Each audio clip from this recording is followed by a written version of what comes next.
All right, so the universe has been clamoring for another story, and I'm going to give it to you because that's what I do on this channel. I deliver the entertaining content that everyone wants. So in this case, I'm going to deliver the same story, which was the very first story that I ever told. And I told it on TikTok, but it was so long ago.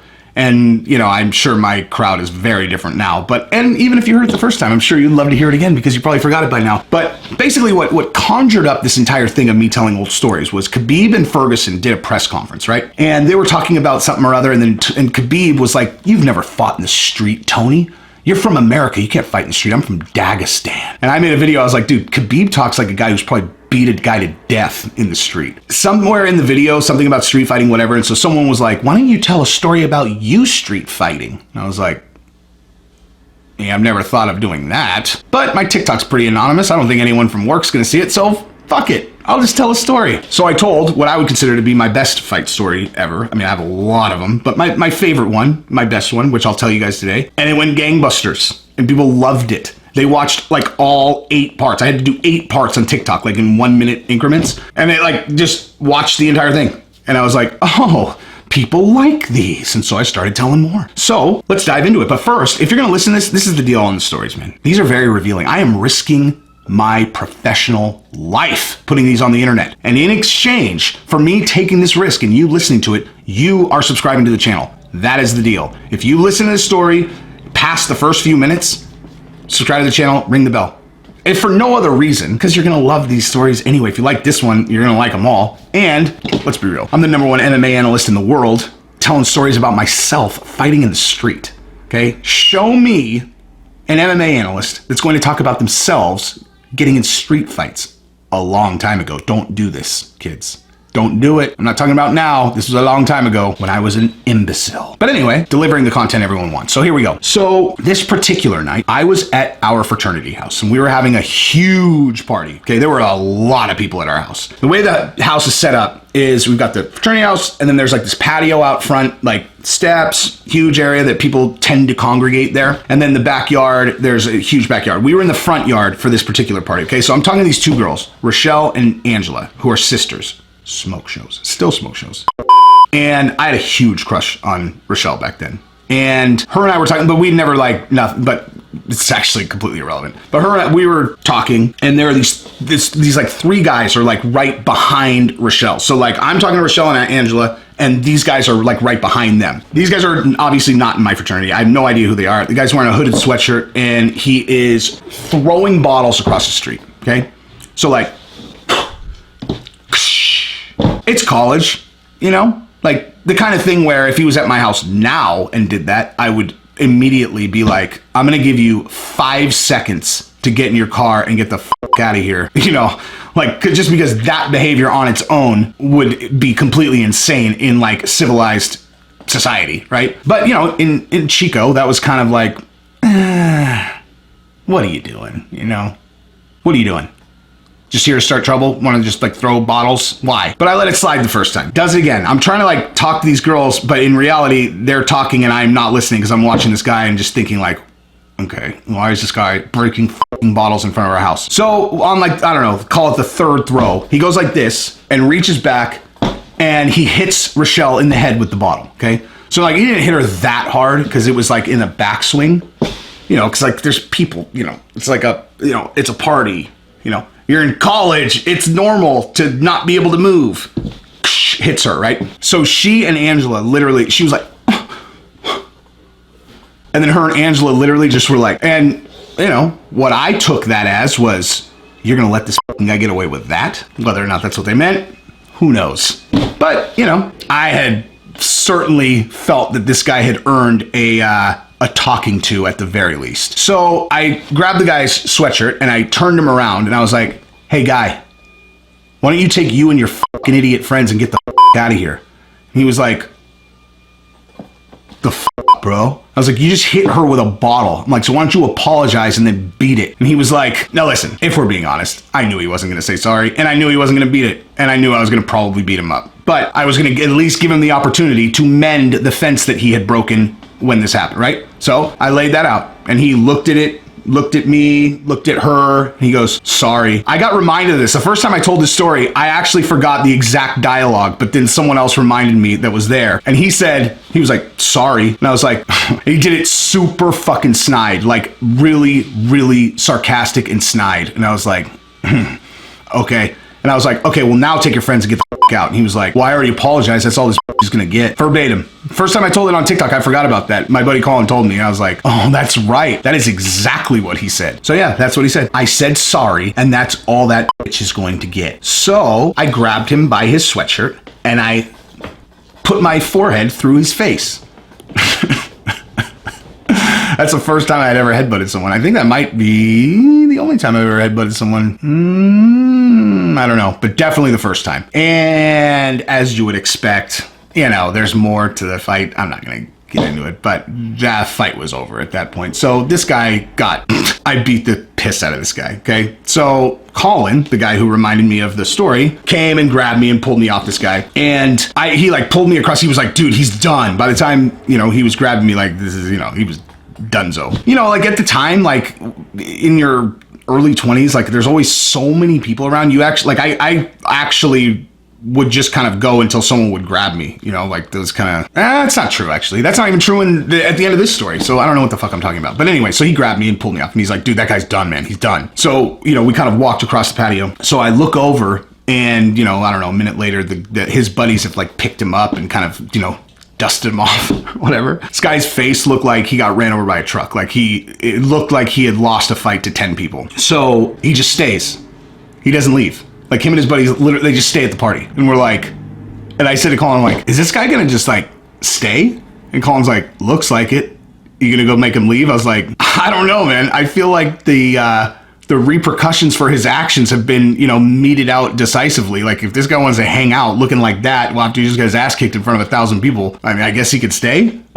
You know, like I guess he can hang out. So we let him stay. So I was dating this girl at the time who came over, I don't know, call it like 90 minutes later to meet up. And her and I were only there. We weren't even there for very long. Like she came over, we hung out a little bit and it was like, okay, let's get out of here. Let's go back to your house. So she's with her roommate. So me and her roommate and her leave this place and we walk like down the street. So like where she lives is like, so, you know, the front, you have to go here, take a left, go around the corner and go that way. And then she's down the street on the right. It's like, you know, 3-4 blocks away. So we walk out of the house, we walk across the street and right as we're going around the first corner, out of the corner of my eye, I see two guys run across the street behind us. Like, and in very clear, like we're up to no good fashion.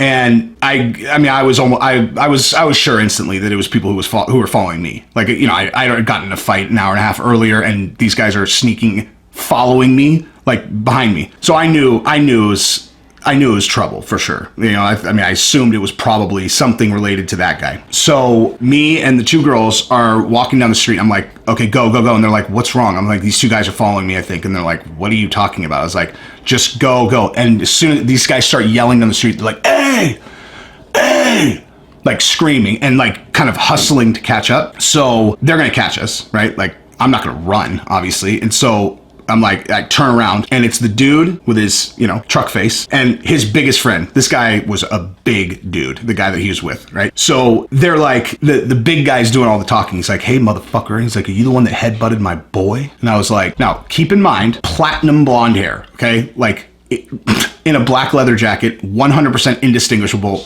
For 100,000% sure they knew it was me that did it. He's like, so you the one that headbutted my boy? And I was like, no, it wasn't me. Now, keep in mind, I am very nervous at this point, okay? Like, fighting two guys, not easy. Fighting that one guy was gonna be a big problem. This guy's huge. And I'm like, I'm gonna fight this guy and this other clown? So I'm trying to like, you know, quickly like weigh my options out. Cause I'm like, I could tell by how this is going, we're not getting out of here without that. Like, we're fighting for sure. Like, these guys are gonna attack me. They're just kind of, well, making a gigantic mistake, as it turns out, talking to me about anything and giving me the opportunity to move first. So, you know, he's pressing me. And I think the two of them are kind of sitting there like, well, which one of us is going to move on this guy? And in my mind, I'm like, which one of these guys do I knock out?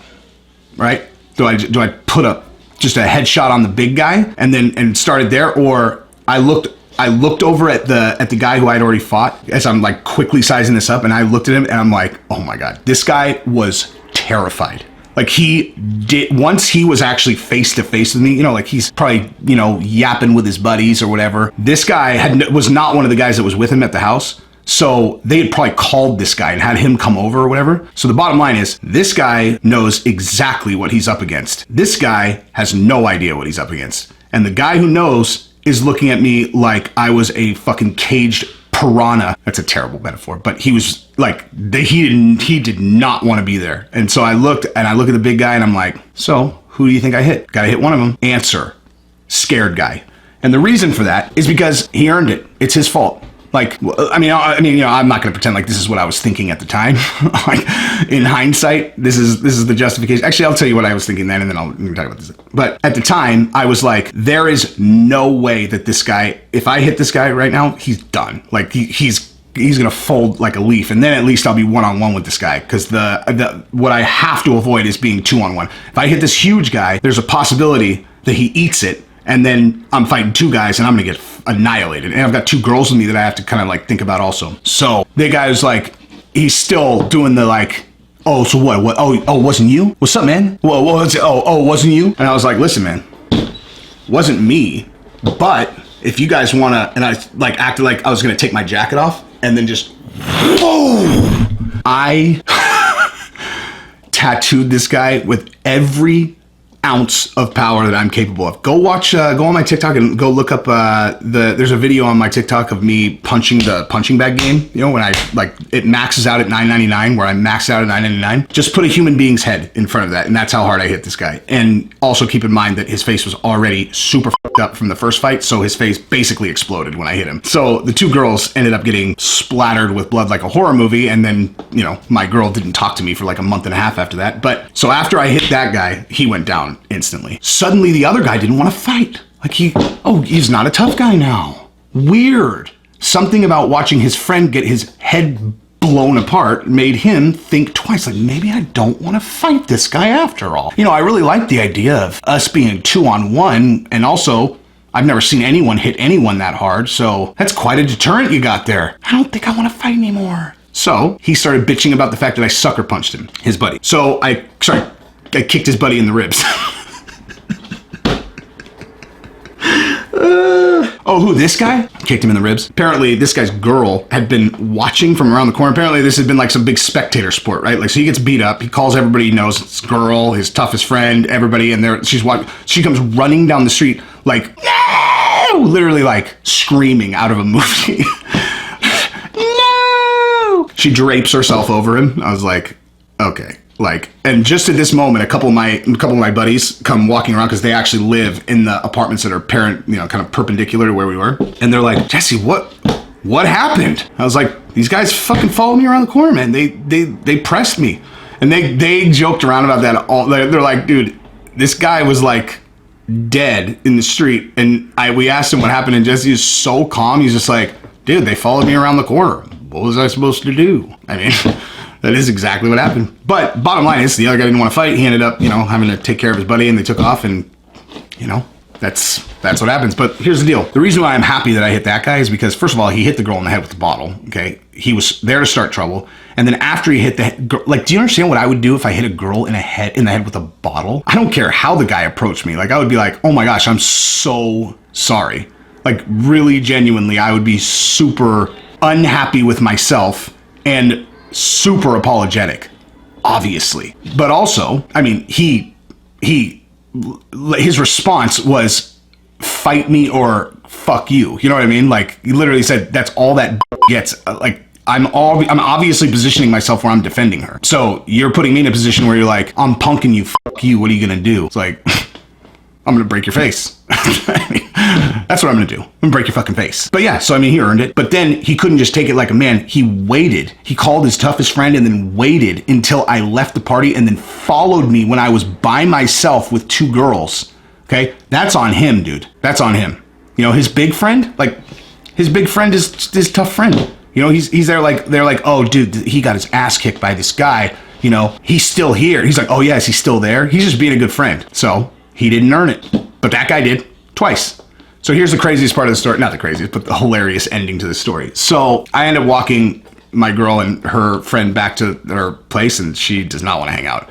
Girls, lesson for you guys, love knowing that their guy is tough and can protect them. Do not like seeing actual violence at all. That is not something that they're into, unless the girl, as a matter of fact, if you have a girl that is like actually into that, like, dude, that's not a good sign. But anyway, she really didn't like it, especially given that I got blood all over her. But so I put them back, put them in their house. Then I come back to the fraternity. It's still kind of going off. Like there's like probably half the people that were there when I left, but it was like packed when I left. So I live upstairs in the fraternity house at the time. So I go walking up to my room to kind of just go clean up or whatever. I get up to the top of the stairs and I look to the right and there's some guy pissing on the ground on the carpet. Like at the top of the stairs, this guy is up there. He's like, instead of like finding a bathroom or doing whatever, like, whatever, he had walked into my house and was pissing on the ground. Like was pissing on the carpet on the ground in the house that I lived in. Okay. Now I literally cannot exaggerate when I tell you that 999 times out of 1,000, I would have annihilated this guy. I mean, I would have, oh man, I would have beaten this guy mercilessly back then for that. I mean, it's just a fact. Like that guy would have gotten an absolutely merciless beating for that. Pissing on the ground in our house. Like I lived there. I literally we're talking like 5 to 8 feet from the front door to my room that I live in. And this guy he wasn't even that drunk either. Like this guy it was an absolute, like the most disrespectful thing ever. Just like, fuck these guys. I'm gonna piss in their house. And I looked at him and he looked at me and he looked like he had seen a ghost because he could tell like, this was my house. And he was like, and I was like, oh man, just get the fuck out. And the guy's like, and he just like, was like, oh, all right. And he hustled down the stairs and got out of there. Honestly, telling this story, like, this was so long. Like, most of these stories, I'm like, it's kind of stupid, whatever. That one, I actually kind of want to teleport back and beat the shit out of that guy, to be honest, now that I'm telling the story again. But yeah, he caught me at the absolute, it was very unlucky for me to walk up there, but fuck, he couldn't have gotten luckier as it relates to when